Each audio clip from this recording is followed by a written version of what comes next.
On video on. আমরা এখন Baltal base ক্যাম্পের দিকে এগোচ্ছি, হেঁটে হেঁটে এগোচ্ছি। বালতাল বেস ক্যাম্পে 2 মাইল ক্যাম্পে রাত্রে ছিলাম।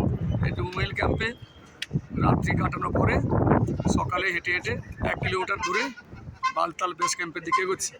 বালতাল বেস ক্যাম্পে দিকে যেতে এক অপূর্ব নৈসর্গিক দৃশ্যের দেখার সৌভাগ্য আমাদের হলো। সেটা আমি ছবি তুলে ভিডিও করছি।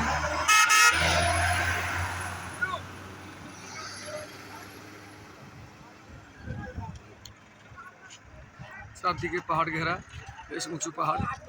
পাহাড়ের চূড়া থেকে বরফ থেকে জল চুয়ে চুয়ে নামছে, কোথাও বরফ জমে আছে।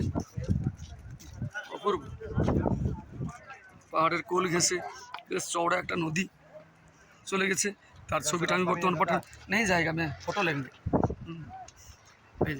এই যে চওড়া নদী, 2 পাহাড়ের মাঝখানে চওড়া নদী বয়ে গেছে, কত সুন্দর।